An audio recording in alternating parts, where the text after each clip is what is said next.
All right. Welcome to We Are Something Else, episode 61.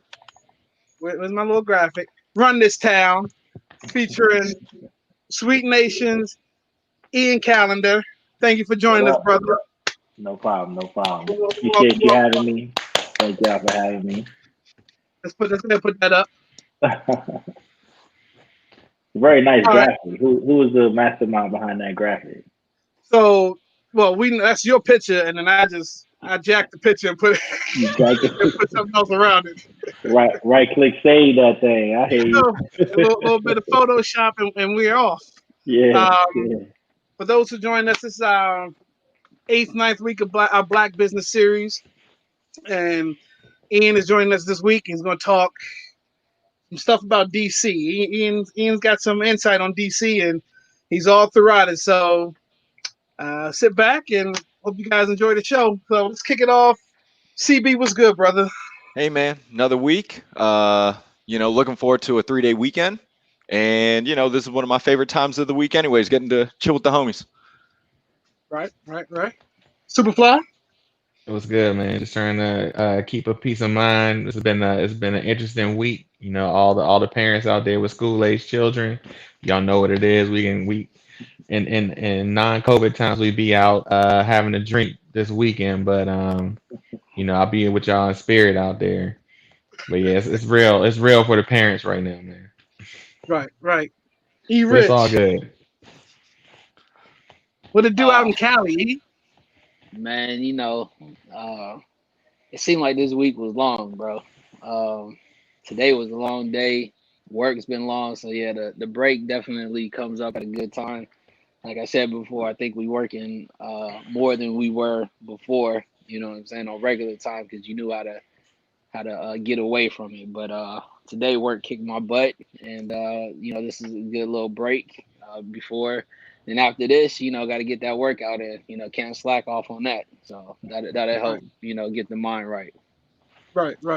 Definitely. Uh, so me and Superfly out, and we in PG, and we're not going into phase, but Maryland is getting ready to go into phase three. Praise For the- Right, those who don't know, it's out there, but Just not PG and Moco, right? I right. think does Charles County agree to go to phase three? I think a lot of people are like, Yeah, we Baltimore need to City's be going right back to now. phase one, like Right. Right, Yeah. right. Take you phase back. three.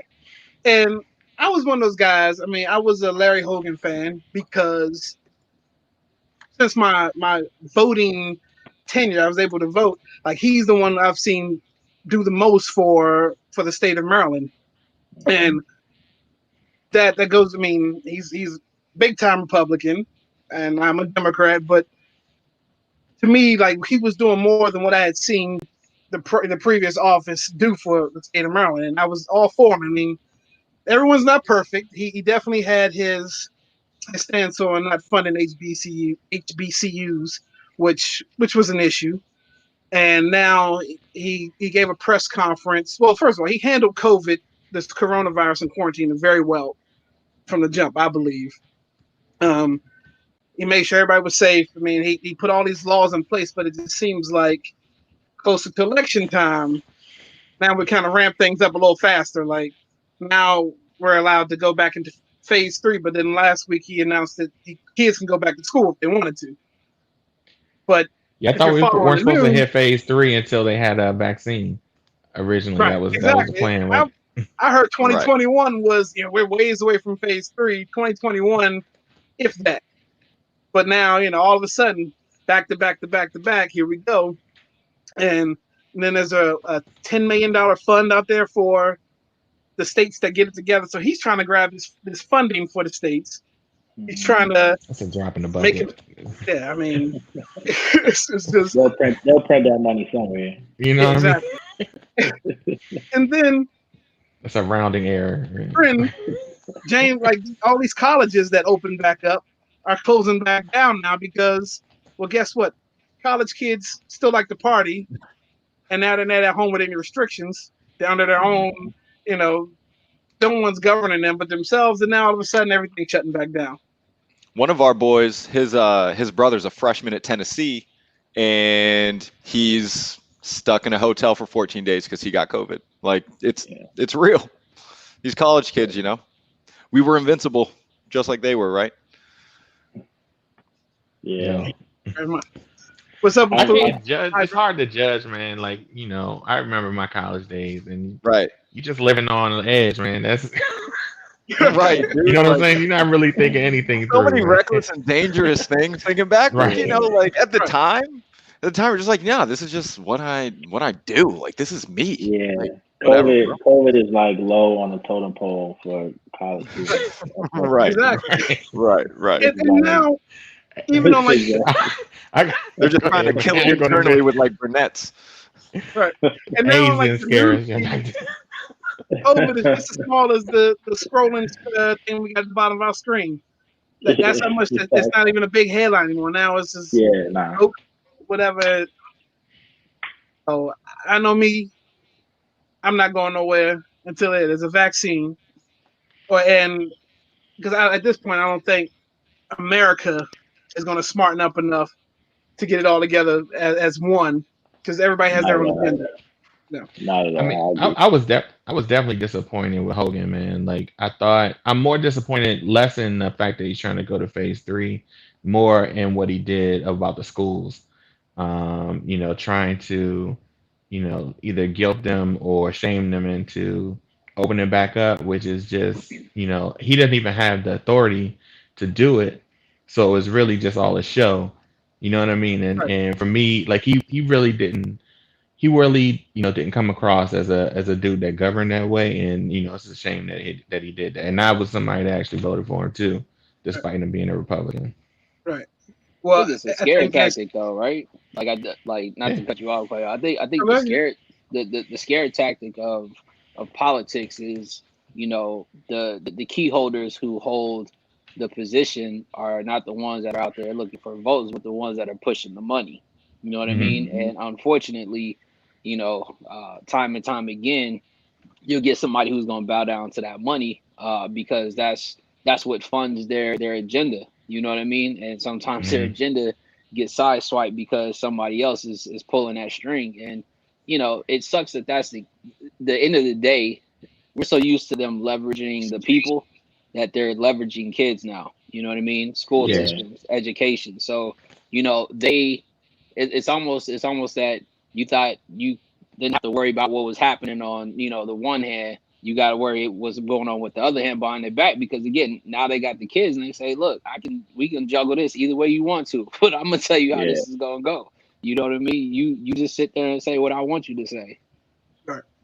Yeah, no, Um, that's definitely facts. And I also think too, like, a lot of it is trying to, pin us against each other. It's almost like an intellectual thing. Like, if your neighbor thinks that, kids should go to school, even though cases are super spiking, they might have a totally different feel or thought towards, where the country should be right now versus how you feel, right. So hmm now there's that disruption amongst the community, so just got to be resilient and just keep forward thinking.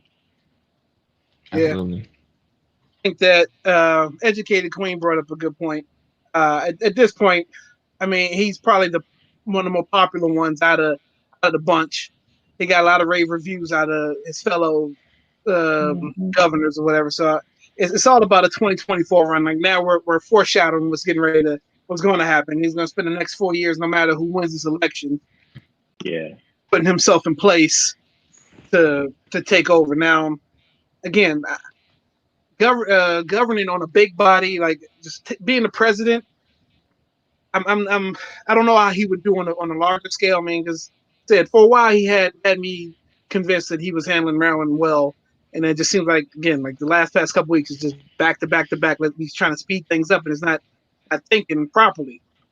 Like kids are ready to go back to school, but you still got adults sitting at home because their businesses aren't opening back up, and it, so a lot of it doesn't seem to flow right. So that's our that's Also, my he's rant on. somebody who can surround himself with smart people. You know what I mean? I think he unlike the president.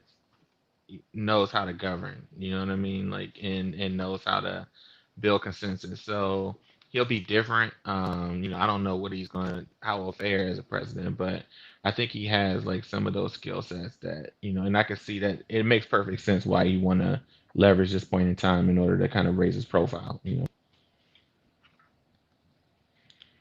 Funny games until you or Absolutely. someone else step out. Yeah, Right. exactly. But that's to speak to that comment real quick before we move on is what was that I think it was Chuck Woolery, out here, Yeah. oh, it was, it's COVID-19 is a hoax by the Democratic Party, and it's just to shut the orange guy down. Well, like, I'm the orange guy, I definitely can't call him that other thing. And then all of a sudden, you know what I'm saying, his son got Yeah. it.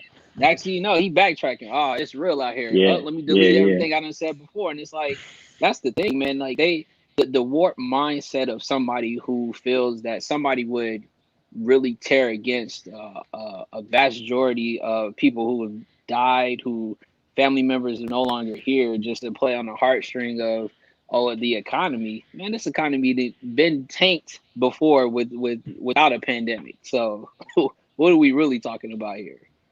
Right, Right. right. Right. I don't know if you guys saw the 7-minute video clip of Cat Williams, kind of like it's Yeah. somewhat of a stand up, but It's a commercial, he's in right? Was it the I Supreme don't know what it commercial? is. Or am I I don't tripping? know what it is, but it's actually, I mean, it's smart, and everything he's saying, it makes a lot of sense. And then the fact that nobody he's serious, but you can see it's kind of like a punchline in there somewhere, but since there's no audience. I mean, you have to take it as serious. I thought it was decent. Have you seen it, Ian? Yeah, I saw a little bit Ian. of it, but I too thought it was a Supreme commercial. I was like, yeah, Supreme must have, how they do. They'll put anything on a chair now. I think they got like a regular, regular chair table with Right, the word Supreme on it, sell for like $600-700. But I mean, I thought it exactly. was very timely. It was needed, especially for him. No one's seen him in a while, so for him to come out and kind of use that platform Right, was pretty dope. right. Um, but this was the first story I wanted to talk about. But things always get derailed when we talk about getting trapped in the house for 4 or 5 months and just gotta let it all out. But Right. this one right here, man, this hit me like hard, and I never met the brother day in my life. I mean, I've seen his bodies of work. I mean, and I haven't been disappointed by in his work. But like, wow, like out of just sitting at the table Friday night, and my phone Oh yeah. just goes off like Chadwick Boseman passes away at 43 of colon cancer. You're like, and it's just then your Mm-hmm. first thing you think about is the video that came out on Jackie Robinson Day in April when he didn't look well, and a lot of people definitely, the internet can be harsh, and they ripped him, they attacked him, and I'm like, you don't know what's going on with this guy. He obviously doesn't look like himself, or something's going on, whether it's a movie or Yeah. not. He looks different from the last time you've seen him. Right. But they attacked him and whatever, and then you start to realize like, this guy was dying, and so Yo, like And I he said, gave and he it hit gave me it so hard. much. Yeah, right. and like for me, I've never met a person, but I guess the body of work, and then I've always heard positive things about the guy, like in just his interviews. Like, wow, that's a good person from what we know is gone. Like in a time like this. So Yeah, super unexpected. I mean, what I think you can learn from that though is just about, facing adversity head on and, kind of living urgently. He didn't wait for he took action on those, kind of set himself up in position to make decisions on roles. I saw read things about him turning down like slave roles, just being very intentional about the images that he put out. And to me, that's one of the big lessons that he left for us. yeah, we just CB anything. I mean, like you were saying, it's all you hear is that this was just such a genuinely good dude. Like this was just a guy that left a positive impression on everybody, and it just you can tell that he had a really strong support system around him because nobody knew about this. Like Yeah. like that's part of the shock of it is he was able to keep all of this really close to the vest, Right. and that's in this day and age with Twitter and people going live all the time, like we're live right now.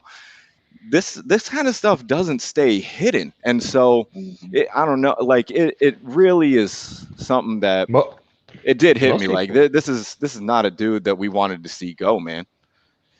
the average Like person how would have tried to strong? leverage that into more Oh fame, yeah. you know. Right, Like how right, strong is your circle for them to keep that tight? And in fact, we don't know. I mean, obviously, who knew outside of his immediate family? But I mean, outside of doctors leaking that or some, right. anything. It just for 4 years. Did you see you guys see the interview from one of the co-stars the Five Bloods talking about it? Hmm. No, Nah. So it shook him, right? I can't remember his name, forgive me, but clearly I would say the older guys, but all of them was old as hell. But no, so what he said is that they were asking him about his time on the just with him on the set of the Five Bloods, and he was like, you know what? He's I'm gonna say something that I've still been struggling with, and he said when he was on set and I saw him, I thought that Black Panther went to his head because after every take, he would go sit down and he had somebody massaging his back, massaging his legs, his feet, you know what I mean? And he said, whole time I'm thinking, you know what I'm saying, like Black Panther got to his head. And then this happens, knowing that he did that, and he was like, man, he was carrying 150 pounds of that the gear and then go and do all of that, you know what I mean? And Yeah. be out there in 100+ degree weather. And then you could tell like it hit him because he was like, that's the part where they said we don't need to judge because we have no idea what people are going through. And for him to be such a genuine dude and for that to go about it that way, I mean, you could tell like it hurt him because he was like, I shouldn't have thought about him in that nature Yeah. because Yeah. now that you see it and what happened, Yeah. it makes you realize, like, what I'm saying, you really don't know what people are going through, and you have to have that. It just brings it into what 2020 has been about, bro. It's just, really undermining, just life. You know what I'm saying? Just the small things that actually matter in this world. So Can't right. take it for appreciate it, granted. educated for sure. Appreciate it, educated queen. I forgot his name, but she got me. Giving her that's exactly. Tanya, what's up? Thank you for joining us. Um, yeah, it puts a lot of things in perspective. Um, just you see his work ethic and how hard, like you said, how much work he put into everything he did in last past 4 to 6 years, and just not missing a beat. And you never thought anything else because he always had his A game on when we saw him. So I mean, I think that's another reason why it probably hit a lot of us hard because it's just like you don't know, you never know, and like we were Right. out of the loop. So I Yeah. really took uh, it for granted, man. Like the movies, I was just like, yeah, this dude just make dope movies, and we just gonna keep enjoying them. He's gonna be there like Denzel for 40 years, and that's what it's gonna be, you know. Right, that's what we think. right, Yeah, yeah, because 21 Bridges was dope, and I was definitely like, that's his act, like that's his role. That was definitely gonna put him on that next Denzel train. You know what I right, mean? That right. to be able to hit different roles like the way he was playing them, man.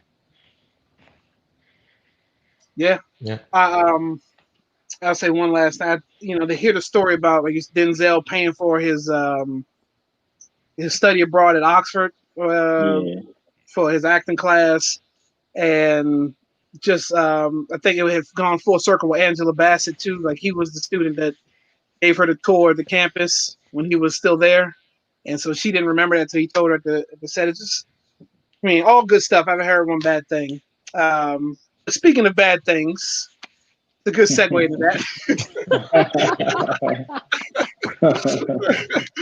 um, look, they tried their best, I think, to put on like a good show publicly as far as them, getting that acting like they hadn't spent the last past years beefing with each other.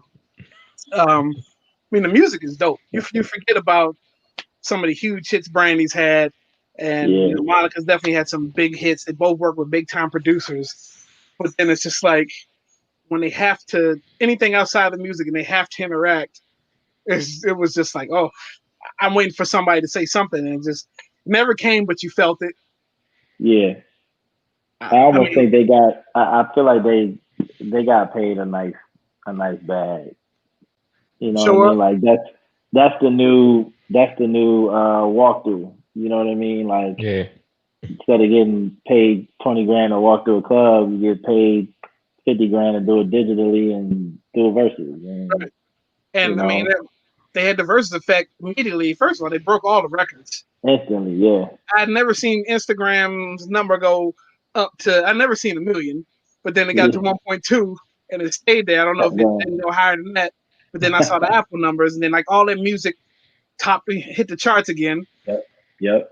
And I mean, they're talking about tours. I mean, it's easy to talk about doing a tour now. Nobody's touring, so. But I think, like you said, it's the new thing to do. And whoever was behind it, Timberland said he had something to do with it. I know Missy probably had a bigger portion to do with it because Monica and Missy are tight. And then Hmm. I had heard at one point Brandy was for it, and Monica wasn't. Then Monica was for it, and Brandy wasn't. And I'm just like, just do it. Like, y'all got to be socially distant anyway, supposedly. What So you else are you don't. gonna do right now? Like, what else we doing right now? Honestly. All I right, mean, and if you want to cheap plug your album or you can play all new stuff for 20 tracks and stuff that nobody will hear anyways. So just go ahead and Yeah, play it. But I think that Versus has come right on time during a time where Oh man, internet connection might be bad, right. Yeah, but that but Storm yeah, that, was that, I that didn't watch the versus Brandy effect. joint. huh? I ain't You watched the say Brandy joint, man. I'm more Jill Scott and Erica than I am Brandy Monica. You know what I'm saying? They just yeah. never appealed to me like that. As a DJ, I played all their music, but that I wasn't checking for that joint, man. I mean, But I'm happy that for was them. I'm happy they got a bag though. yeah. I mean, first of all, they look like two distant, cousins that gotta interact with each other in front of like all the rest of the family. You know what I'm saying? Even though Yeah, everybody in the room know that they don't like each other. You know what I'm that they saying? don't Like, like each That other. awkward family yeah. dinner. Yeah, you know Right. what I'm saying? Like the two aunties that never agreed to nothing that, after the revival and something like that. Yo. You know what I'm saying? Somebody always got, she want to make the macaroni and cheese, but everybody know it's dirt. It's trash. It's dirt. And then the one auntie tell her, "Don't make it. Nobody's gonna eat it." And they just, Hmm. you know what I'm The, saying? So, but the no, it one was a part good look though. the one part that stood out to me was I guess the intermission or halftime. And Mom's, oh, go ahead, and drop my brand new track. I got this exclusively. Ryan's like, oh, we dropping new tracks? Like, it's just like, she had no idea. Trying to And then, throw shade. She don't got the baby face skill at that joint, man. You gotta be slick with the shade. yeah. I mean, by far, I think apparently the culture or, our generation was looking for it because, again, the numbers showed everything. They, and it took me back to a time, I guess their era was, they started around what, 96 is when they kind of started coming around, 95, 96. Hmm. Probably a It little took me earlier. back to a Yeah, time that's where fine. like that was like a really good time. Like music was was great. The era was good, and just put you in a moment of nostalgia. For they went for 3 hours supposedly. Wow. So and apparently the next one is going to be bigger than this one. They just haven't released the names yet, but that's a good way to hype up whatever's coming. So It seems like they're scaling the tech I would for be it. I mean, saying they that had every over a time. million people on IG. yeah, yeah. Unless it's I don't know how you can top that unless you got to go Janet next. You got to Or do Jay Jay Z, Nas. Jay You and got to do I, something like yeah. that. You got to do that. Um, that's the only thing that's good numbers because Ross and Chains had dropped off after that was probably a bad spot to put them in after X and Snoop because X and Snoop was probably my best one thus far. Yeah. Ross and Chains afterwards, and that's just that's just kind of a pocket of people. That's not everybody that was doing that. Then they got boy Rakim challenge Kumo D. Rakim challenge Kumo D. I thought. I think. I mean, Kumo D got 20 hits. No. Wild West 3 times. How you like me now? Trusting the DJ. He got treacherous 3 joints. You know what I'm saying? But But as Kumo D now. Has he written any hits that he's not necessarily on? Yeah, maybe. That. Yeah. Maybe. How You Like Me Now was hard though. That's a hard record. Was that joint today? How You Like Me Now? LL diss? Was that the first LL diss? Yeah. I think so. Behind the verse scenes. But all the ladies got something to say. She had a poem for everything. She did have a poem for everything. Doesn't mean Brandy the poet. Did Ray J make an appearance? That's what. No, his name did. She said Ray J like 4 or 5 times. He was behind the scenes. He was, he was out there supporting. He ain't never too far away from this. You know what I'm saying? Exactly. Didn't he come out right afterwards, like trying to push a tour or something like that? Yeah, he said he can make a tour between those two happen. Whatever. Oh yeah, I did see that Fantasia versus J Hood. Yeah, whatever. They was clowning, talking about they was gonna be screaming all day. Yeah, I was say they should just sing live. Either screaming or praying. They gonna be Holy Ghost. Or crying. Holy Ghost, 20 straight tracks. Sweating like a revival up in that. Let's dive into the bubble real quick. Let's just recap what's going on. First of all, I think the Thunder more so beat themselves last night than the Rockets beating them. I mean, Harden had some good stuff, but I think the CP3 for him to be, what do you say, Mr. Fourth Quarter or whatever, he a couple bad shots. The score? They were up 2-0, Boston and Raptors, but CB said Raptors won tonight, right? Yep, had a 0.5 second 3-pointer at the buzzer. Yeah, that shit was dope. That shit was so dope. I went crazy. Is there anyone that doesn't think that Lakers Clippers are about to? I mean, they're setting up for the Western Conference Finals. Are we thinking those are the two teams for the West? Let's go live to Los Angeles. Yeah, live in LA. Clippers better not take Denver lightly. You know they exactly. They got momentum. That momentum. Wow, I've been listening to the Pop. R.I.P. to John Witherspoon. But I think they Denver's a great squad, and I think that the young kid Porter actually is a good piece off the bench. He's young. He's versatile. He got buckets for days. So I think he can match what they count coming off the bench. Everybody's seen it that if PG or what we call him Pandemic George, if he doesn't come to play, Kawhi can't lift them up against the West like that. It's a different beast out here as far as the squads that you play against. But everybody wants that LA versus LA Western Conference Finals. We should get it, but don't be surprised. That's where the money is. The market has been setting up beyond money though. That boy Jamal Murray been a killer though, and he went off. He's on stage, and this would be another platform to show what he's been doing. You know what I mean? Just nobody watches Denver. Right. Yeah. But do they match up well? Yeah. Look, you got to have the center.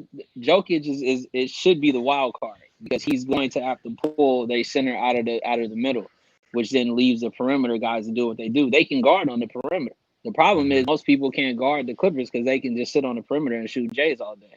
They got it for them. This is a good matchup. All right. Nash, new head coach of the Nets. We excited about that? Yes, no. Is it going to work? I'm indifferent. Did you hear what Stephen A. Smith said about it? No. Facts. I heard what Skip Bayless said.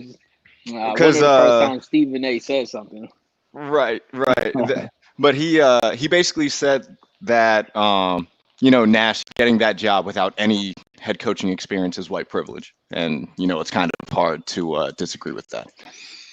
Well, okay. So is it white privilege or is it Durant and Irvin picking who they wanted to coach? I don't think that decision's made without them making that signing off on it. They definitely had to sign off, and I think at least to most of the basketball people that I talked to, they were more like, would Nash really want to coach Kyrie? Like, is Kyrie someone that people want to coach? But Nash has that relationship with KD already, so they have a great respect for each other. And I mean, talk about a gig for your first head coaching job in the NBA. You got that roster, you got KD coming back. Like, okay, Yeah. I think we could get some wins, on the sideline of that squad. You know what I mean? But a lot of people say that about Tyronn Lue too. You know what I mean? When he I got in thought there. he was getting the job. I thought Lou had it. Yeah, I mean, but just for where he, kind of stepped in and took his team, so it just depends on how you play your cards. Was Nash on the bench anywhere? I mean, like as far as He was No. he was like an assistant, like not even an assistant. He was like a consultant for the Warriors. Like that's how he developed a relationship with KD. But he wasn't like officially on the coaching staff or anything. Like, that's got to be the dopest gig ever. Just get paid to be a consultant, for a squad. Right. The yeah. crazy part is though, but what was Jock Vaughn really that bad? He literally got Brooklyn to the playoffs with no superstar and actually was running the squad, like knowing that you gonna at least give him the full starting five next year to prove what if he had a whole squad. But I mean, that's why I said that's why I agree with Stephen A. The underlining is that you've seen coaches win Coach of the Year get fired the very next year and have a winning record. There's no rhyme or reason, but Right. you got I mean, you got, like you said, Mark Jackson never probably getting another gig. They blackballed him out the Blackball NBA. Mark Jackson. You talking about B. Shaw? That should get another shot. It's a couple of names out there, and when you get somebody that's sitting at home and got no role in the NBA as an assistant. I mean, hell, Patrick Ewing sat on the bench for years. And they was lobbying for that man to get a head coaching job, and you just gonna pick somebody off the street because they a Hall of Famer? Nah, that you missed me with that one. Missed me with that one. It's wild because you think about the difference between coaching in college and coaching in the pros, because in the NBA it's very much a player controlled environment, whereas the top collegiate programs, your Kentuckys, your Dukes, that's the coach has a huge influence on like success of a team, whereas in the NBA, whichever team LeBron's on, they're going to be competing for the conference championship. Like, it doesn't matter who his coach is; he's the coach. Right. Like, so it's wild just to see that difference, because it does kind of seem like, oh well, if your roster's nice, you can just kind of throw whoever you want behind the bench. But at the end of the day, you still want to see certain opportunities being handed out. You know what I mean? And we'll see. I just can't wait for the Kyrie drama, because it's coming. We know it's coming. We just don't know when. Right. All right. So, episode 61, Run This Town. A special guest from Sweet Nation, Ian Callendar. Welcome to the show. Welcome. Join us for our Black Business Series. We've been looking forward to this one. I'm glad you took that with us. We actually had that sound effect when we were recording just our vocals, so we gotta figure out a way to step our game up. So let's start with this. What is Sandlot? I know it was Southwest and now it's Southeast, correct? Yeah. What is Sandlot? So Sandlot is actually a concept that one of my good friends and business partners, Kevin Holland, came up with back in 2018. We, Sandlot, the movie, was celebrating their 25th anniversary that year. So it's a movie that we all love, or at least we've all seen, and it's something that we wanted to conceptualize in person. So he had this idea to do something again around Major League Baseball All Star, which was in DC in 2018. And I had the access with the developers, and just trying to find a location for us to do this short term activation. But then fate kind of found us a really dope location in Buzzard Point, a place that nobody really was going to. And we were able to secure the land. It's $50,000, and literally just build this cultural space where our people can congregate and mingle and engage, because there really wasn't a place like that for Black people. We weren't looking to develop a beer garden or anything of that nature, because there's plenty of those. And not to say that we don't patronize beer gardens, but again, it wasn't something that fit our mold. So that's what Sandlot, when it was conceived, but we didn't start it until March of 2019. So a lot of construction delays, sponsorships didn't hit, until later 2018, type of 2019. But once we got going and people, kind of saw what it was, and being outdoors, pre-COVID was a thing, you know what I mean? That really just kind of set the precedent. And now here we are post-COVID or during COVID.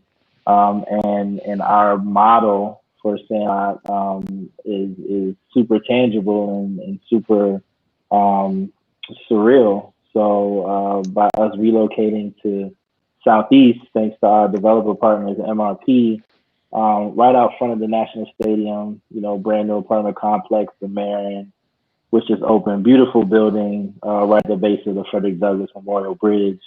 We should be open relatively soon in that location, and we are working on another location in Northwest. So the ink is the pen is right next to the paper, and everything's looking very lovely. So I'll say that, and I'll save the rest for later. Nice. Is this location an outdoor venue or is it storefront?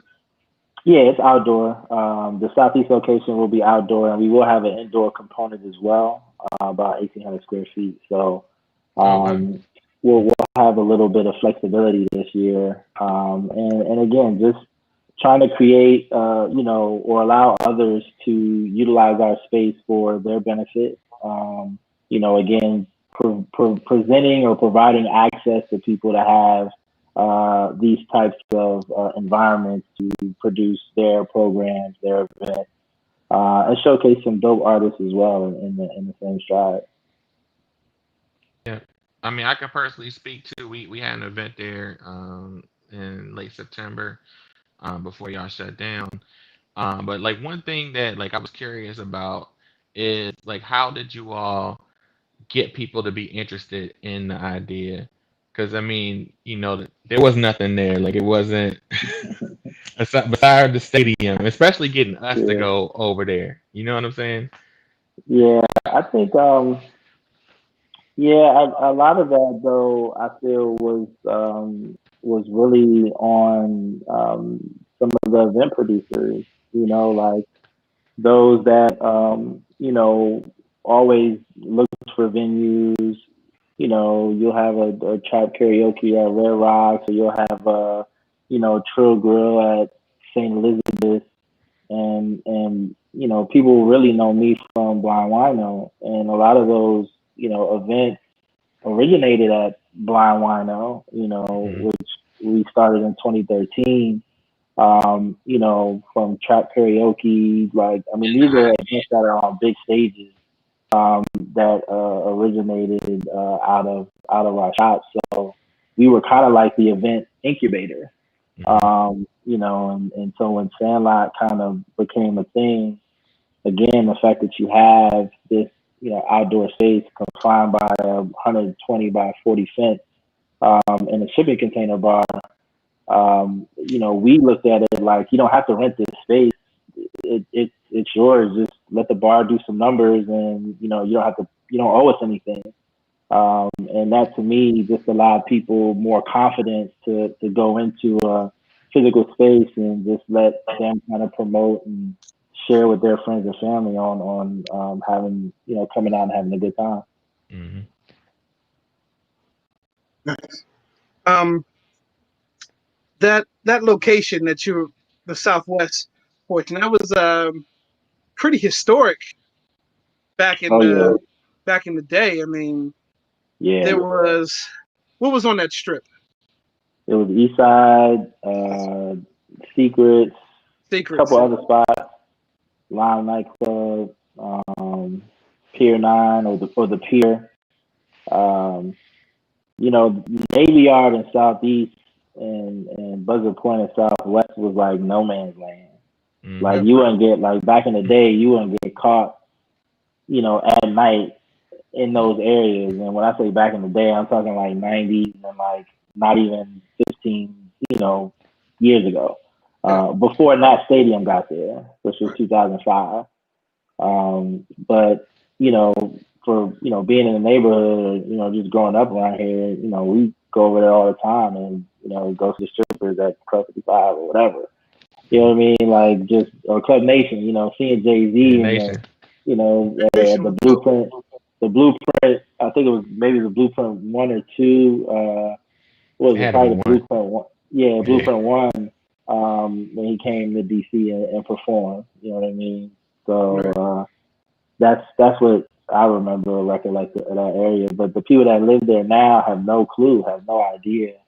Not that that's a bad thing, but I push that on the developers that are building in these neighborhoods. Is like try to preserve a little bit of history and culture and share that. We've seen what the wharf did. I don't think they did a good job of what the district wharf really meant or what the fish market really meant to, the African American community, especially since Southwest was one of the most, allocated areas for African Americans and Greek immigrants as well. But, then urban renewal came and wiped all of that away. But that's a whole nother, segment. I remember Chris Webber and Juwan Howard. They start Nation. Was that? I don't think, to my knowledge, it's funny you say that because BT Southstage was my first job out of high school. Excuse me, in '99 at Largo. It's Jasper's now. But Chris Webber Chris Webber lived in Woodmore, and him and Jawan and Raj Strickland and just all the gang will always come in and get drunk and 301 or 308, wherever the round booth was in BT Southside. But that's my closest recollection to Chris and Juwan. I don't think they had a hand in this, though. Okay. I remember speak on how that area used to be. Like you said, it was a pocket of different clubs right there in that area. On Capitol Street. Yeah, I Yep. remember going to Nation to stand. I stood in line for a Prince concert at midnight. All At black Nation. building. The Nation was dope, Oh, man. Just as a Yeah, it was building, dope. like it It was was dope. crazy. And then like the sound on the inside was even Yeah. dope. Like that, I had been there a couple times, but my last time there, except the show started at midnight, and the door it was since it was a standing room only, you had to get in line at 9:30 at night. For a show that started at 12, doors opened up at 11, and the show went on to like 3 in the morning. And just that area, the whole area was different. And like you said, now with the stadium there's definitely gentrification. There's apartments. There's completely Yeah. different at nighttime around there too. Nothing but How, apartments. It's how do another you place, man. compete with trying to keep DC culture alive with while this mass gentrification or what they call it where how you compete with that? I think it's just documentation. It's really the truest, rawest form of reunion. You know what I mean? It's photos, videos, and publications. That's the role of DC Library. Their role is to preserve the history and heritage of Washington D.C. And the historic preservation. Like if y'all been to the Apple Store at Carnegie Library downtown, they have a whole section in the basement that highlights DC history. And even focuses on some points of Southwest with the Randall, Junior High School, which Marvin Gaye went there, and they have, the class picture of Marvin Gaye in 1954. So it's definitely something that I've kind of fell into. More specifically with the Blind Rhino project, there's a lot of history there.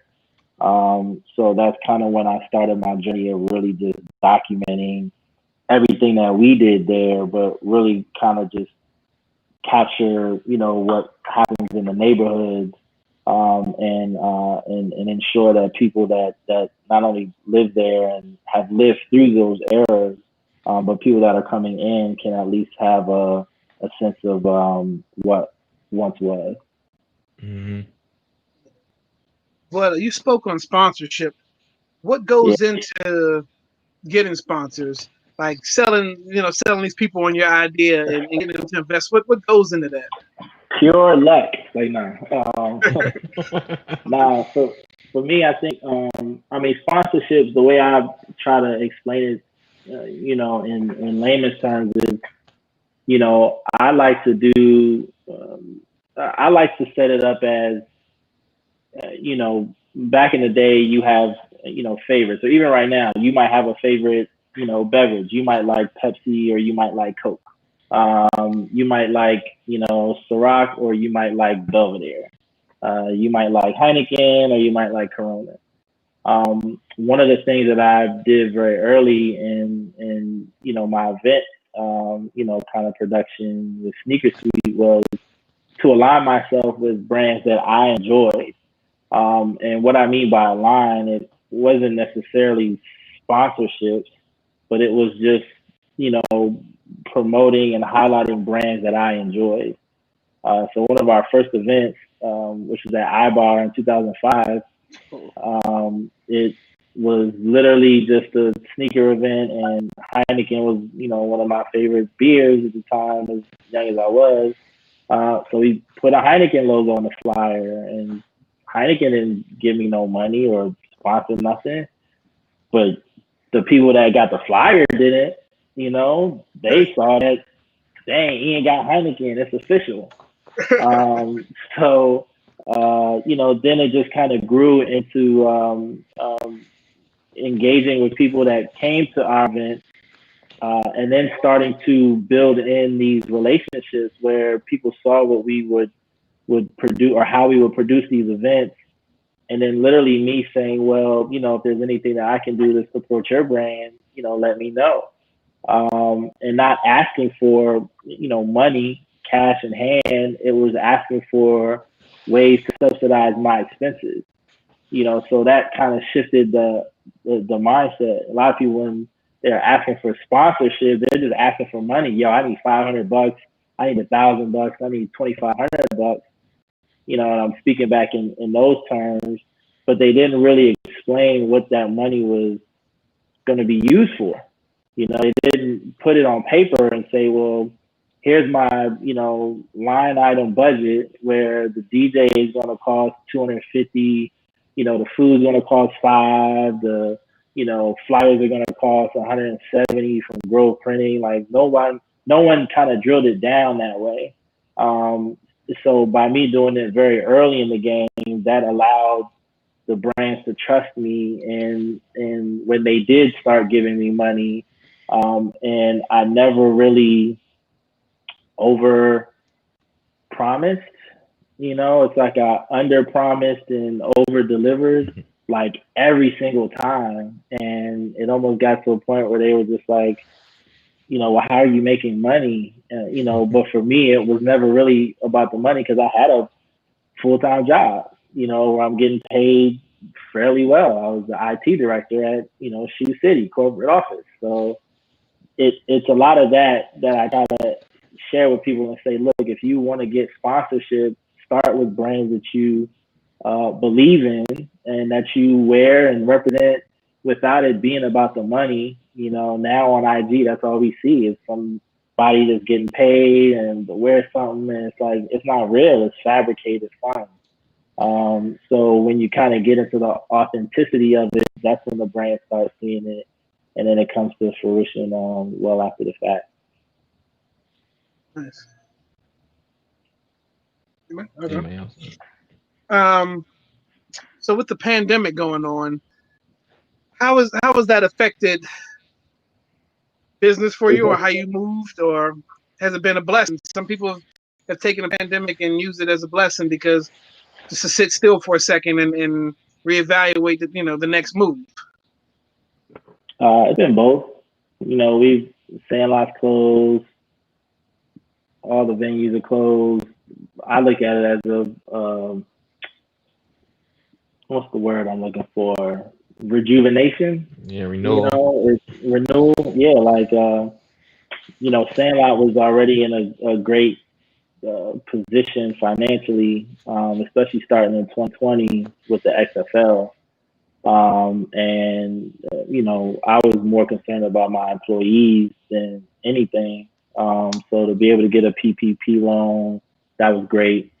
Took care of them and still taking care of them. And that kind of allowed me to dial back and rethink the model in post-COVID world. And I think that is what a lot of other businesses have done during this time, unless you're a restaurant. I think the restaurants have probably had the most difficulty just because their main business is to provide food service. And that's what their infrastructure was built on. You know, my infrastructure was built on events, and there aren't any events happening right now, but that's okay. You know what I mean? We're not paying rent, you know, so it's not a crushing blow. But on the flip side, a lot of developers have basically said the same thing. Look, we don't have people coming in to pay market rate rent for these vacant spaces that we have, and knowing our history and our track record with, you know, beautifying vacant spaces and dilapidated, blighted spaces, that's when we decided to like kind of really get that energy going and secure these physical spaces so that when it is time to go back outside, we can have these, you know, niche pockets of arts and culture that we once didn't have before. So that's really where the upside has been. But it's I really feel bad for those restaurants.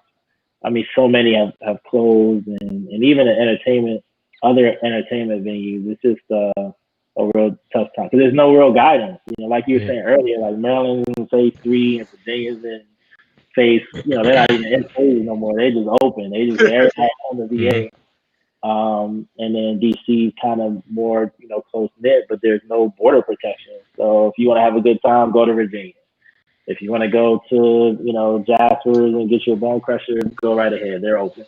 Go to the bar. So it's just a lot of complexity. So with that said, like, how do you, being someone who runs events, right?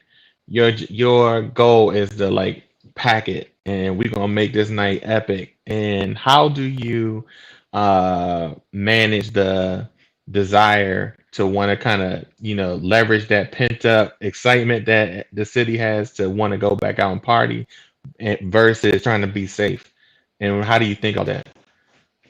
I think it's not even about packing out anymore. I think it's always been quality for us. I mean, we've all been there, you know, especially like me growing up in the, you know, go-go era. It was just every time we went to a spot, you know, black hole, super packed, you know, guys in Could you Hall was imagine packed. like going to a go-go right now? Like a Right, real a go socially distant. No, right. I couldn't.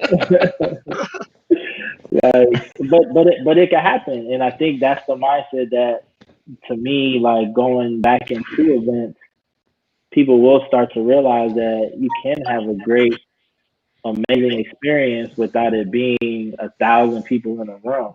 Right. You know, I mean, I think about Mark Barnes a lot when he did Love and, you know, Republic Gardens, like all those spots was just super packed. And even Park now, you know, gets packed, but I think the more enjoyable hours at Park are between 5 and 12. You know, because it's not the super turn up, everybody's jammed in there because it's just the place to be. It's a comfortable, low key spot to just, you know, get some drinks and have some good food. So to me, I think that's where the true bounce back is going to be. Mm-hmm. Got a question for you. It especially in regards to like kind of what's happening now, but I guess it's kind of before and after. Has there been anybody or another somebody who's either looked up to you as far as your business model, somebody that's kind of been watching you from the sideline that either wanted to get into a space? I wouldn't necessarily say similar to yours because I know competition is one thing, but somebody who's watched you from afar and wanted to start theirs.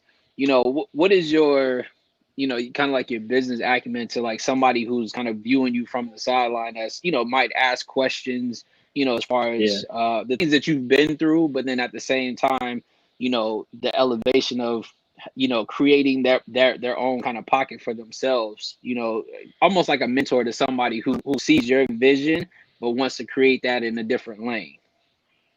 Yeah, that's a good question. I think just from my experience in the sneaker industry, that's kind of where I got a lot of, um,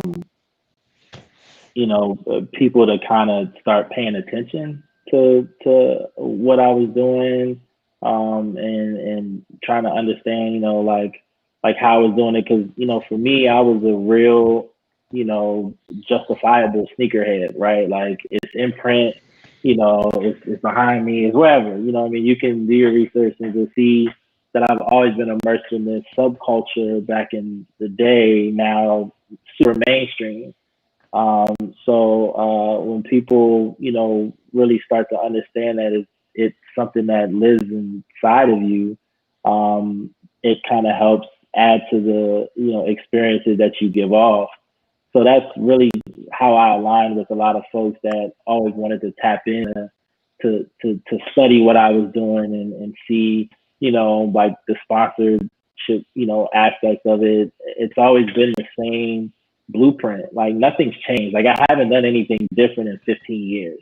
It's been the same. And I try to challenge a lot of people and say, hey, look, I want you to basically copy exactly what I'm doing and stick it within your, category of interest or the area that you exceed in the most. You know what I mean? And that to me is, I mean, if I can't, really help folk understand that, the blueprint is not complex, then there's another challenge. But, I used to get upset too back in the day when, a couple of folks that, I fuck with, or that I know, you know, started doing like sneaker parties and they weren't really sneaker cats. And I was like, bro, like, this is like phony. Like, this is some bullshit. You know what I'm saying? And the culture doesn't like that. The culture, Yeah, you know what I mean? But at the same time, like they were more popular than me. Like I wasn't popular. I'm still not popular. Like I'm trying to remain as humble as possible and just, I don't have 10,000 followers on Instagram or whatever. I don't desire that. But it was just upsetting because it's like, yo, you could have like just incorporated me in the equation and then authenticated it a little bit more than what you presented it as. But again, I look at those challenges and those experiences and use that to share with other people that want to like, progress in their field of interest. So I try to be a mentor. I try to really just be accessible. Like first and foremost, you hit me on IG, I'm hitting you back. You email me, I'm emailing you back. You texting me, I might take a while, but I will text you back. And I try to speak on panels and really just be about it, and I live in Southwest and I'm always around. Like it's not hard to find me basically. And could you talk about how some of your earlier ventures have helped you, just kind of get to where you are now? Sure. Yeah, I've had a few. from the vacant space realm. We started doing this like in 2009. My old business partner and I, we kind of had a thing for like, again, vacant spaces and just having relationships with people that, own these buildings. And, I used to always get super excited when I would see a lease sign in a window of a pretty big space. I'd call, like, yo, what's up? What y'all doing with that space right there? And so like one of the bigger ones that we did was in 2011. I'm dating myself, but 2011 on 14th Street, it was a old office building. It was an old Department of Transportation office building, DDOT, right below Florida Avenue on 14th Street. But it was 25,000 square feet, and we got with the building owner, and we said, hey, look, we want to do this project, for like 30 days. We need a 90-day lease. You're not doing nothing with the building, but it's, improve it. And hey, we'll cross the bridge after 90 days when we get there. He thought we were crazy. He didn't realize that we had $125,000 in corporate funding from Vitamin Water. But that's how we kind of made the improvements on the space, activated it for 30 days.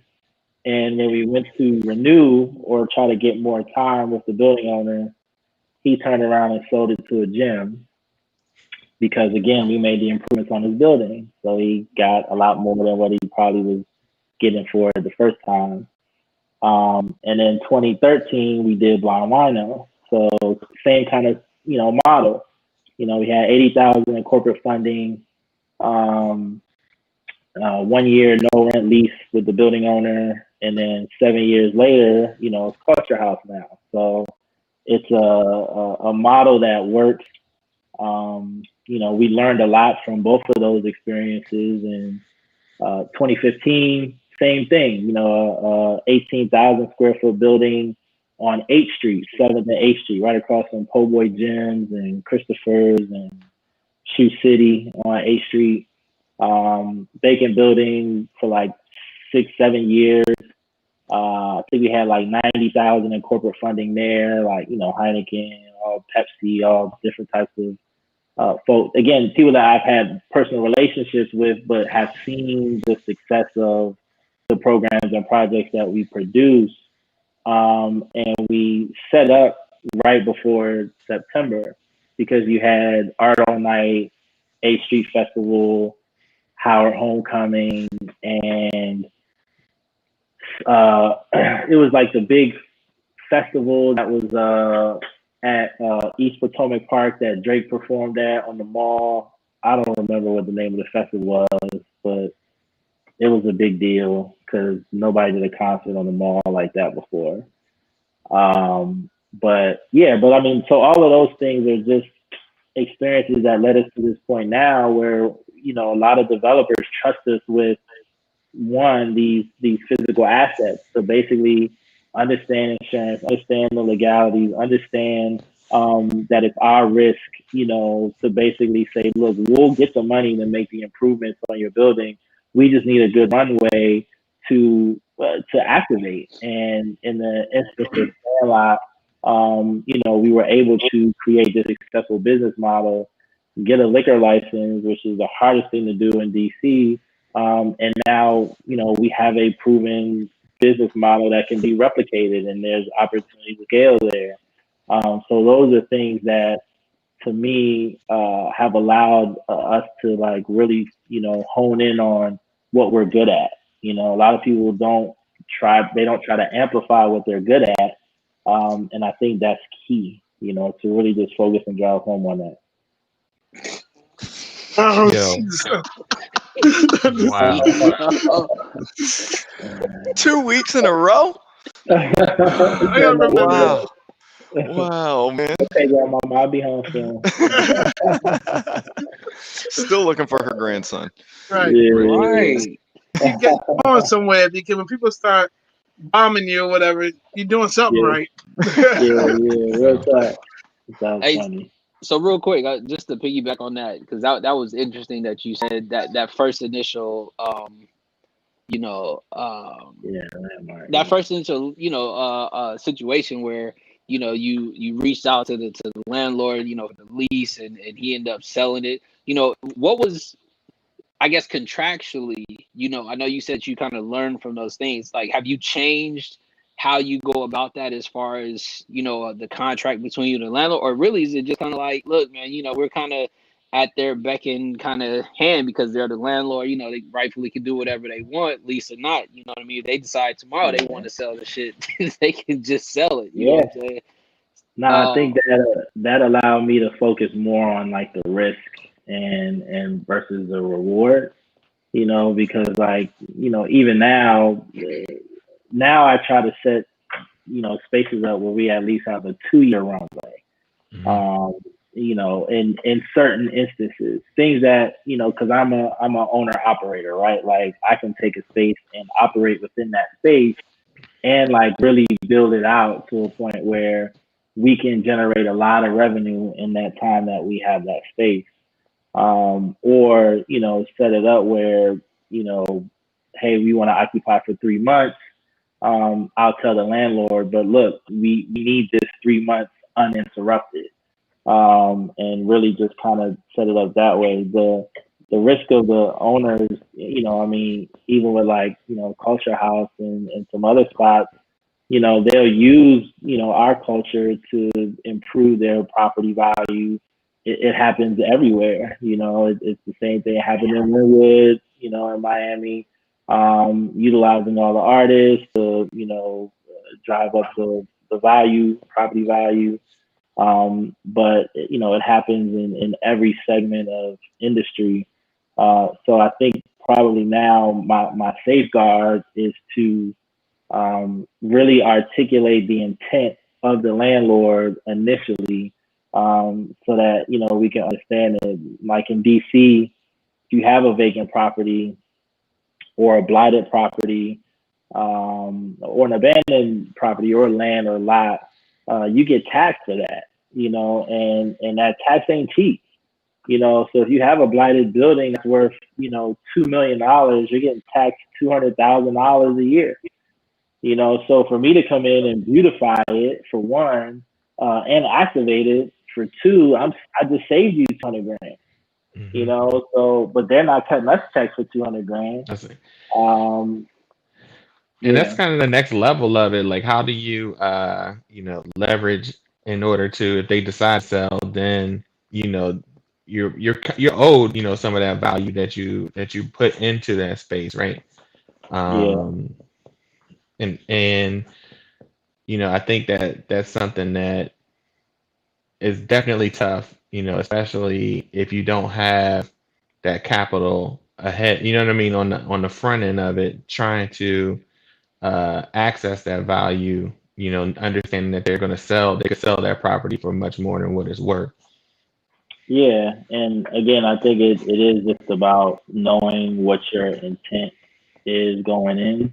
Um, some of these properties, because you can look at it tangentially. You can say, well, I know that they're going to try to take advantage of us, doing X, Y, and Z, but I could turn around and take advantage of them, and now my notoriety is through the roof, and I'm getting an A, B, and C, without no credit, a no credit lease. Like, I have the ability, not me personally, but like our team has the ability to like go in and like really, do some major shit without the same kind of roadblocks that a lot of other, businesses might have because of the history that we've had.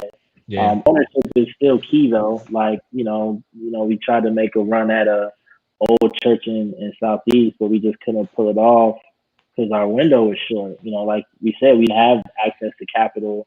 African Americans don't get that head nod like our colleagues, our white counterparts. And there's no knock to them, but we're just not in the same atmosphere when it comes to accessing money. And Hmm. it hurts my heart a lot because imagine if we did have that access. Like the world would be a fucking better place, in my opinion. Yeah. DC would still be Chocolate City. Yeah, exactly. Exactly. Right. um, you spoke on festivals. This is a good segue into what all goes. You've been affiliated with the Broccoli City Music Festival, correct? Yeah. How Yeah. what what kind of planning goes into pulling something like that off? Oh my gosh, man. Like, I mean, so I've been supporting those guys, Brandon, Marcus, Daryl, I mean, Jermon, the whole game, since 2013 when they brought it to DC at Half Street Fairgrounds. And I think the planning, you know, really, it's like an all year thing. Like there's never, there might be like, 2, 3 months off and then 9 months on.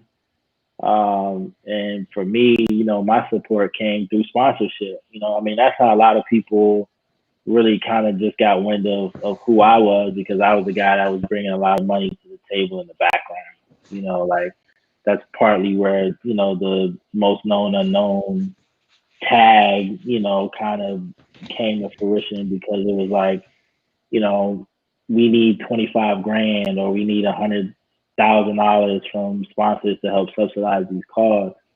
But for me and seeing what Broccoli City has become through Half Street Fairgrounds, St. Elizabeth's for a few years, and then the Cardi B era 2018 at RFK, like it was just amazing. You know what I mean? Like through the roof.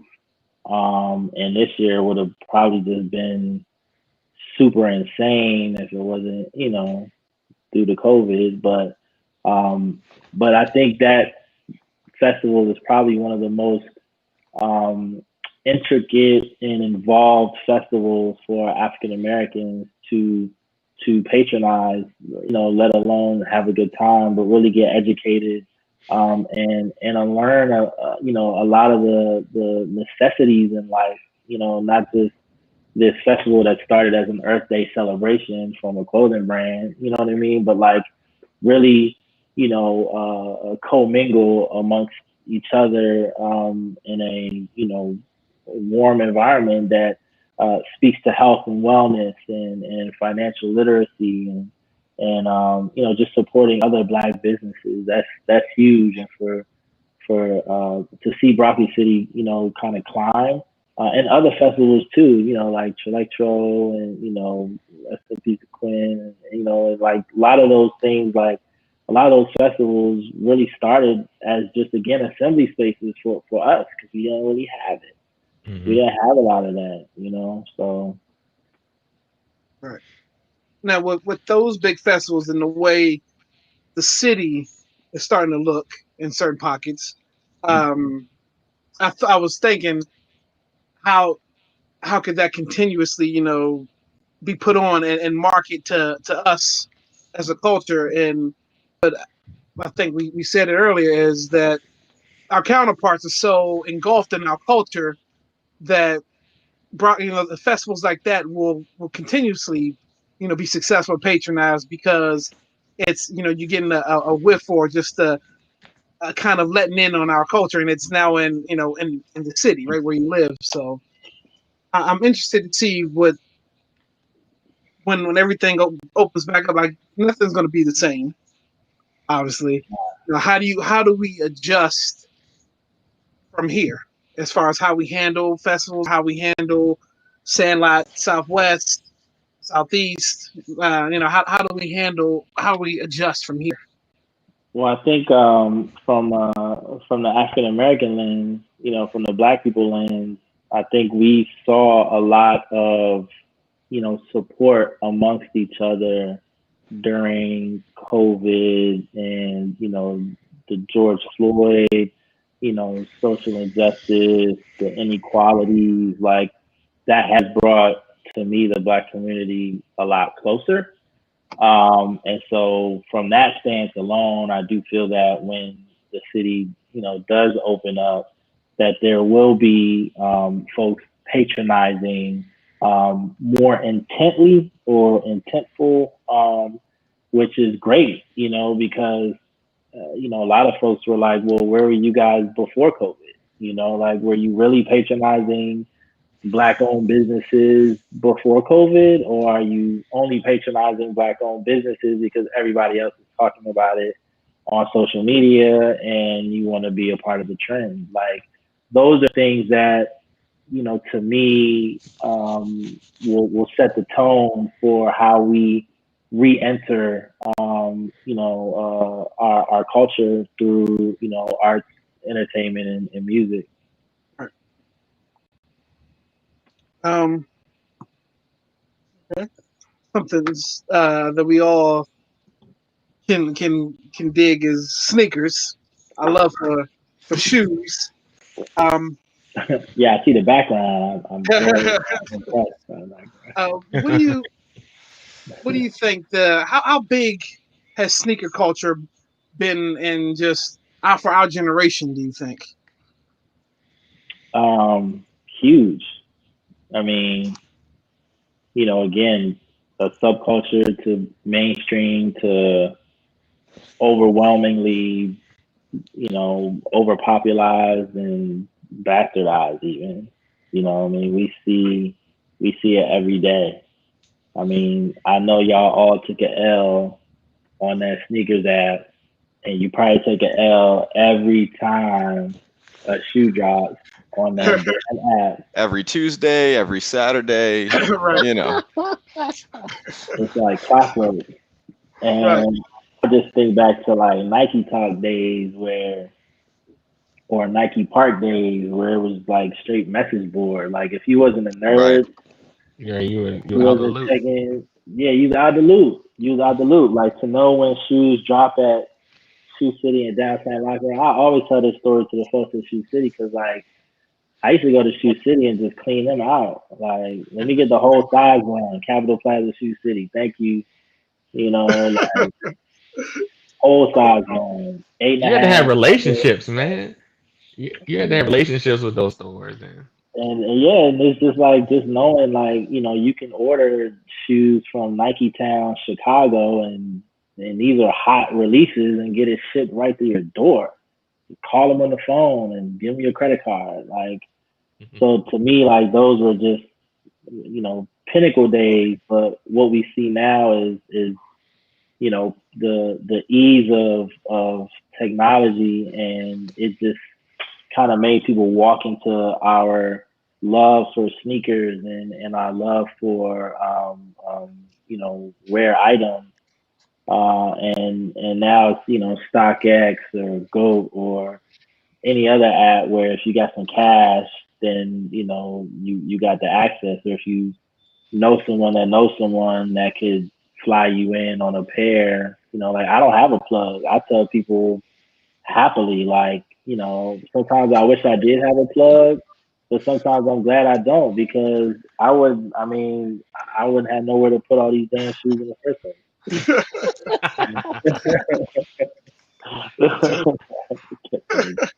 Hey, I remember when I first started DJing, right? And in order to get some practice in and just have a place to spin at, I would go to Up Against the Wall and DJ right off Branch Avenue, Iverson Mall, right?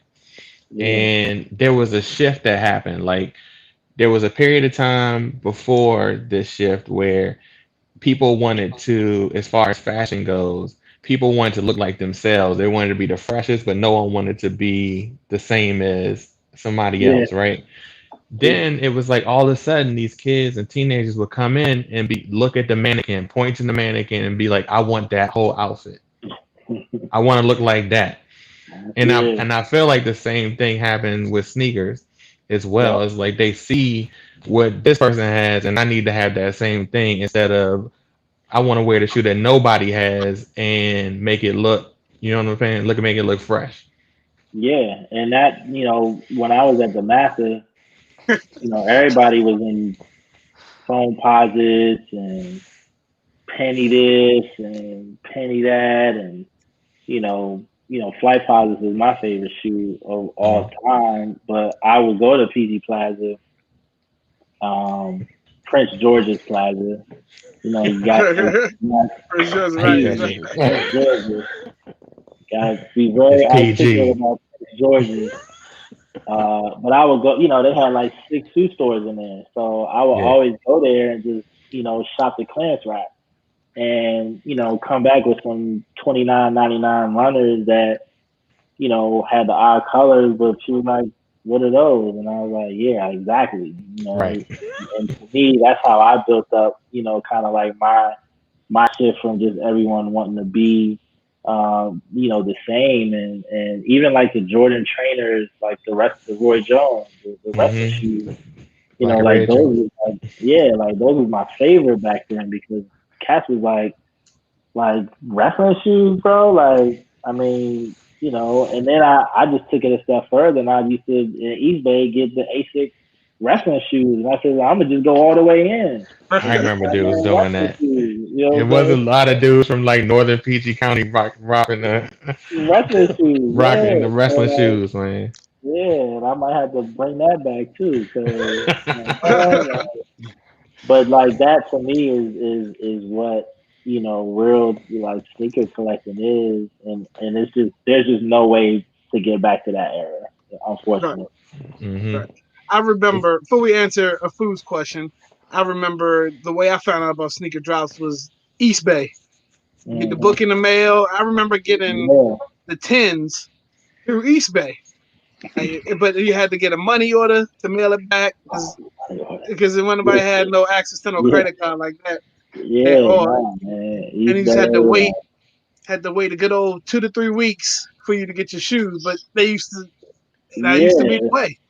and like I'm 99, so I graduated the math of 99, and then went to Drexel in Philly, excuse me, and I was an IT, I was an engineer, so I was always on the computer, and that's like right when the internet like really started to like pop, or not even pop, but like bubble a little bit.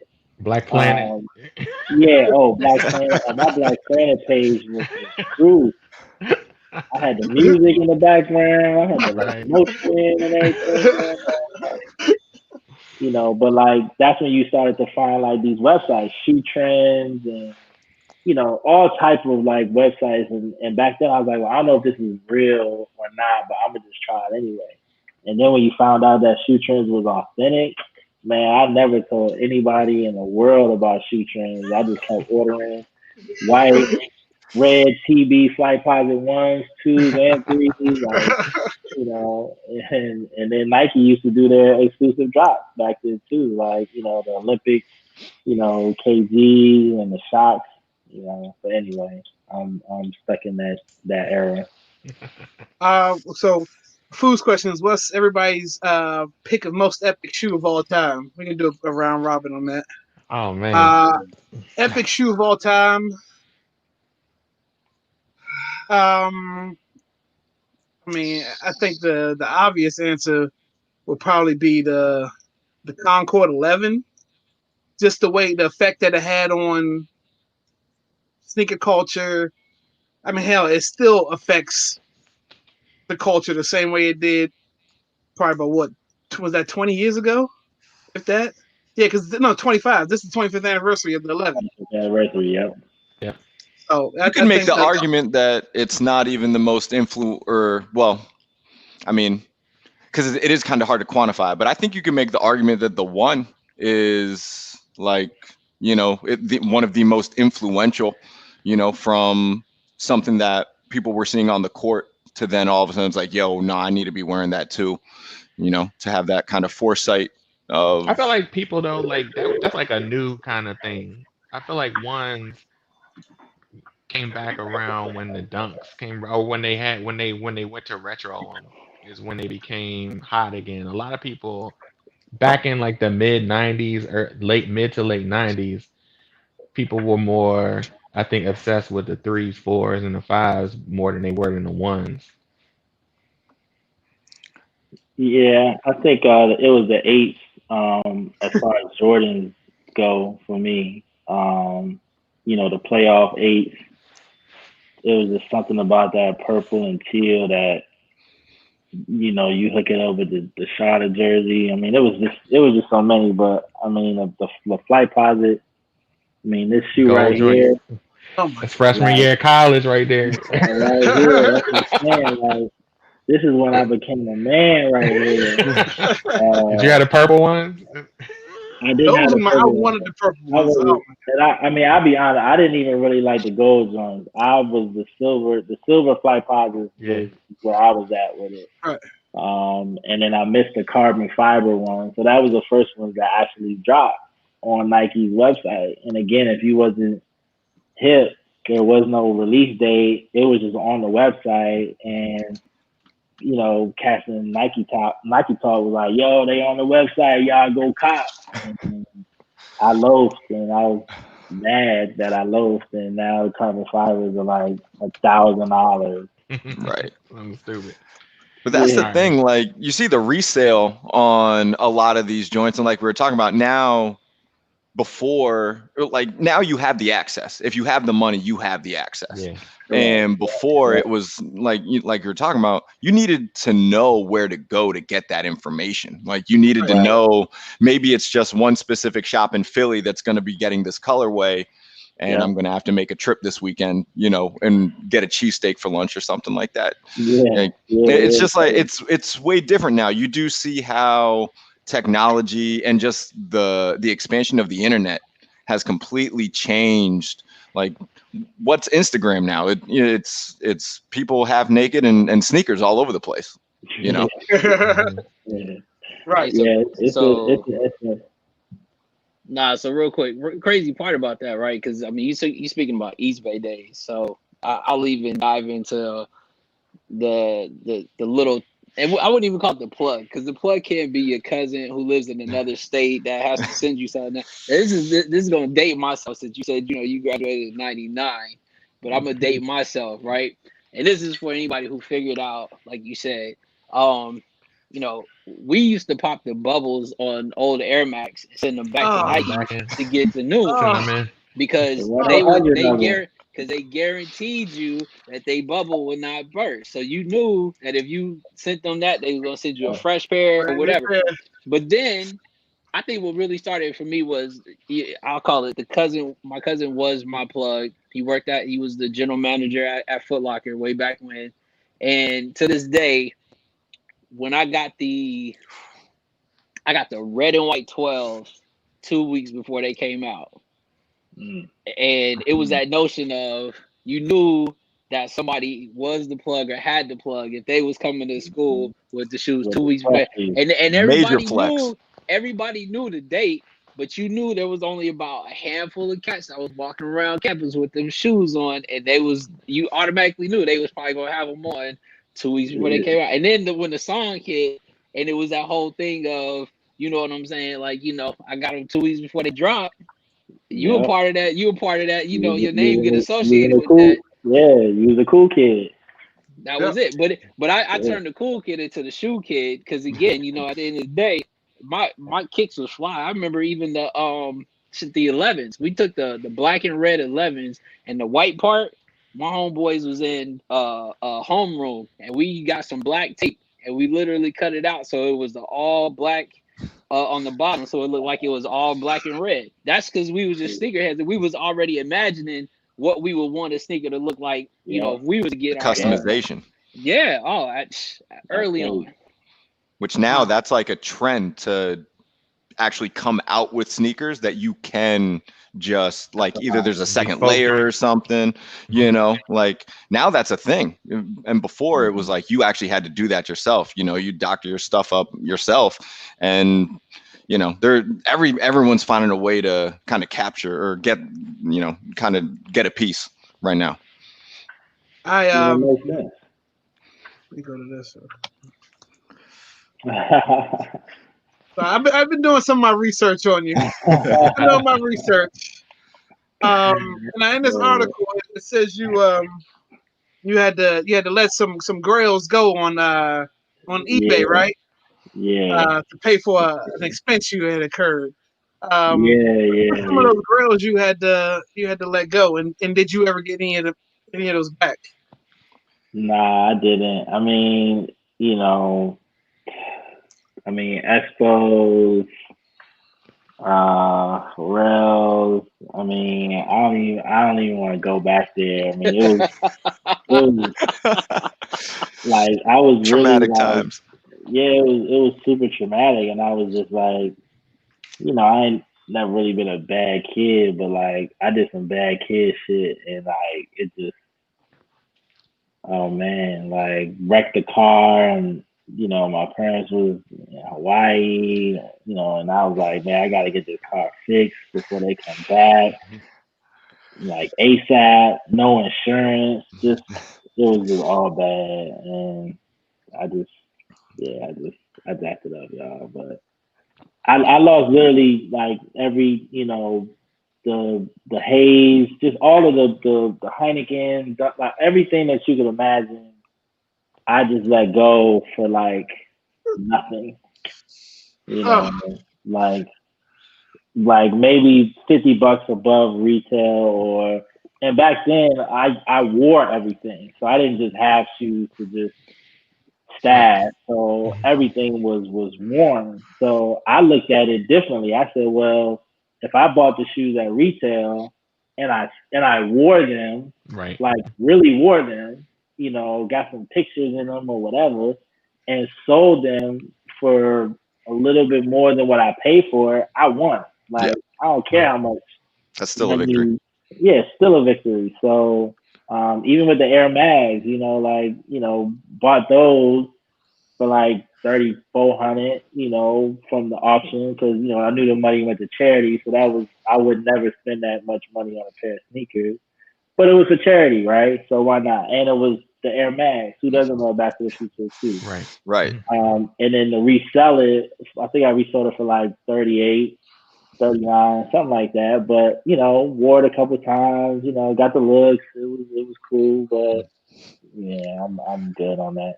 right, right. This would have been a good transition to just bring up for the soul because we are talking about shoes. This is our shoe segment of the show anyway. So now we'll jump into our cop or drop of the week. Because we're definitely going into overtime. I knew once we was in 30 minutes on the first 15 minutes, I was like, yeah. I Um, mean, I but was surprised y'all started at 9:30. I said, man, I'm old now, so it's like my bedtime was like an hour ago. So every week we do a copper drop. CB send me a shooter to put up, and we just run through the logistics, and we just figure out if we're going to cop it or we're going to drop it. So this week's copper drop, CB, give it to us.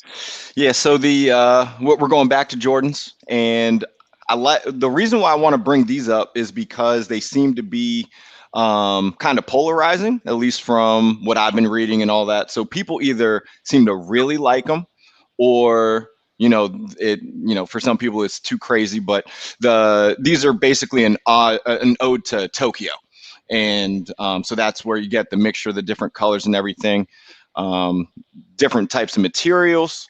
For me, I think those joints are fire. I've entered in a bunch of raffles. I'm ready. I'm already prepared for the L. But for me, that's a cop. Like Wait a minute. They're going for 170. Yeah. I mean that right now. That's like that's in the ballpark for the standard like Jordan 1 releases right now. Yeah. At least the highs. So it's just a cop for you. Obviously, you're already in the raffles. Right. Yeah. Yeah. It'd be entering raffles and forgetting that I did. He said it's a cop for him.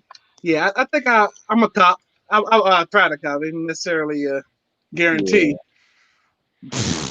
I wish.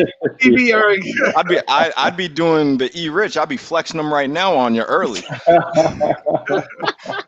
Ian, I think it's a cop. It's a cool shoe. Okay, Yeah, so that's a cop. I look at that shoe and that reminds me of the untitled the undefeated dunk from back in the day. So that's a definite cop just off of that alone. Yeah, that's a cop for sure. Clean sweep. Piper is most definitely a cop. Okay, Piper. All right. So now this is the For the Soul.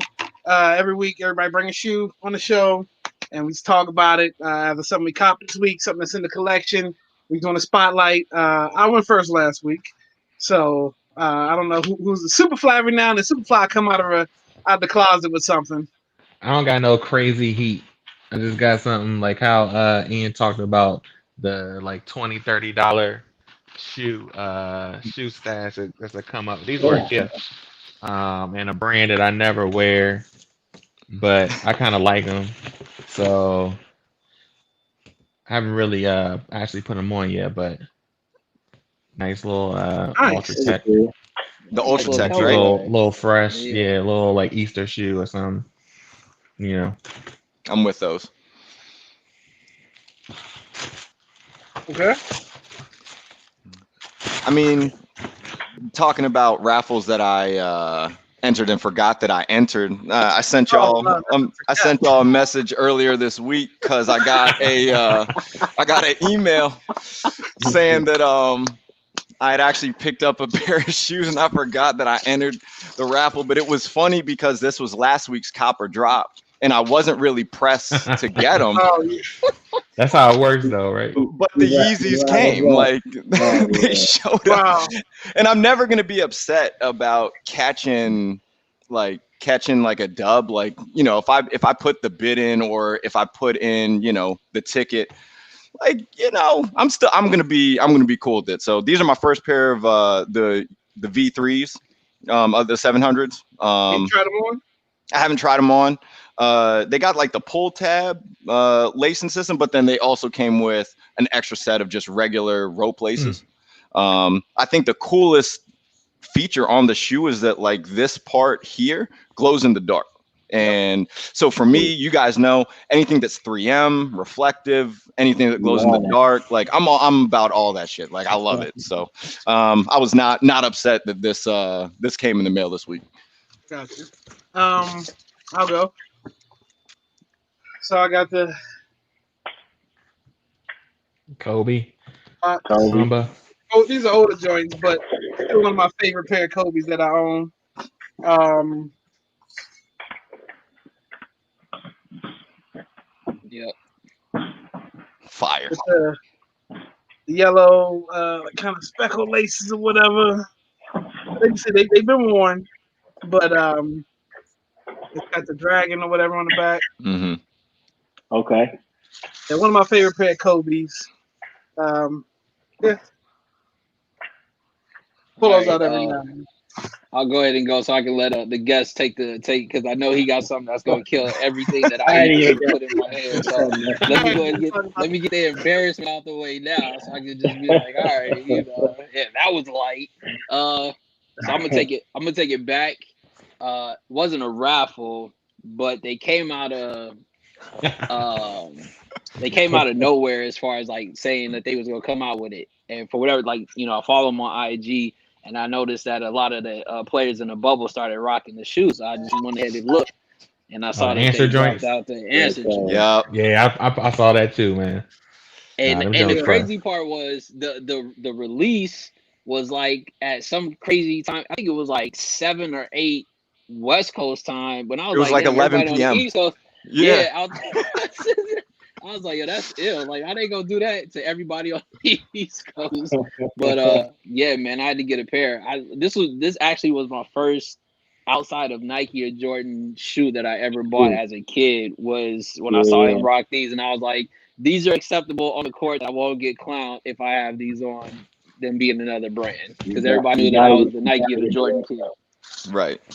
You gotta get the red toe. I mean, I honestly don't have I don't have nothing crazy because remember I got rid of all that.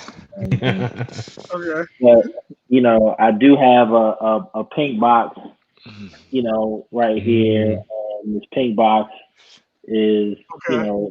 it's signed, Oh, uh, and inside this pink box, I have uh, some nice, nostalgic classic De La Soul high. Again, this is like Some slight, you something know. slight. Okay. Yeah, right. it's something Okay. like, and I want to say it was this shoe, I think. Let me see.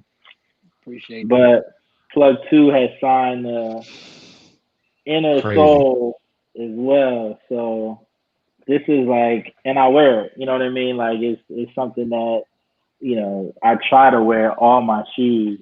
They're meant to be Um, worn. yeah, they're meant to be worn, but this one just has a special, a special place. Is there a Uh, story behind those? Did you take him to a show or something uh, or what? nah, well, yeah, there's a story to it because I got these at Central down in Waldorf. They're not there no more, but it used to be a skate shop down there. And then Anthony Gilbert, a friend of mine, he used to write for Soul Collector magazines from Philly because I was at Drexel. He did an interview with Plug Two, Aronde, a good friend of mine. Knew Plug Two. He lives in the area. He's in Maryland, and that to me was in alignment at the time, and we ended up getting Plug Two to do the interview at Central Skate Shop um, Wow. after release. So it was a surprise to everybody that showed up, and just again, just good nostalgia moment. Dope, Dope. dope. That's Yeah. sick. I almost forgot. Uh, top three. Did you do that? The top three movies, top We three do it, yeah. albums. No, Okay, we so didn't do that. No, we didn't no, do no. that. Did you see the Yeah. email about it? So you got it. Oh yeah, yeah. Oh yeah. My Let's do your top movies. top three movies. Heat. Al Pacino, Robert De Niro, always be my favorite movie. Menace to Society. You can't go wrong with the traditional ghetto movie. Hood joint. Everybody love a hood. How bootleg was that movie? I feel like Menace to Society and Story. Friday were the most bootleg movies in history.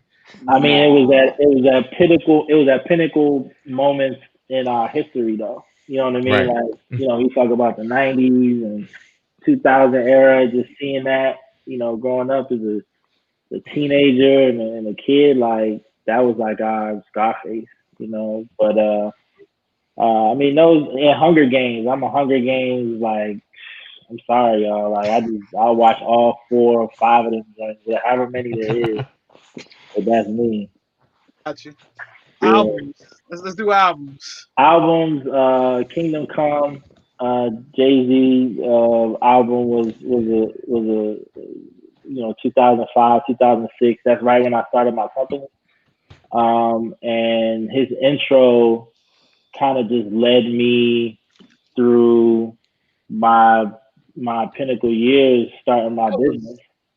The intro to Kingdom Come, I implore everyone watching to just dial that up right now. And everything Please. he says in that intro, that was my motivation right there.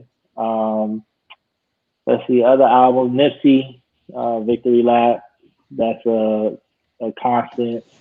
And I'm a big Jill Scott fan, so anything that Jill does, Okay. Beautifully Human or, Who is Jill Scott? Again, I was in Philly, bought her album off of Amazon before it was released in the stores, back when nobody knew who Jill Scott was. She was just a background singer for the Roots. I remember I saw Jill Scott perform 4 times in 1 month, twice in DC, once in Philly, and then in LA. Like I was that press. A So, jail show is an experience, man. Like hey anybody, if man, you crazy. Jill can get all the goods. All, all my things. All right. Before we get out of here, plug yourself. Where can we find you? How can people find you? Yeah, man. Ian I can on all socials. IANEYECAN. Sandlot Southeast. That's the current business. And we got a whole new business forthcoming. That announcement should be made relatively soon. And I'm always around.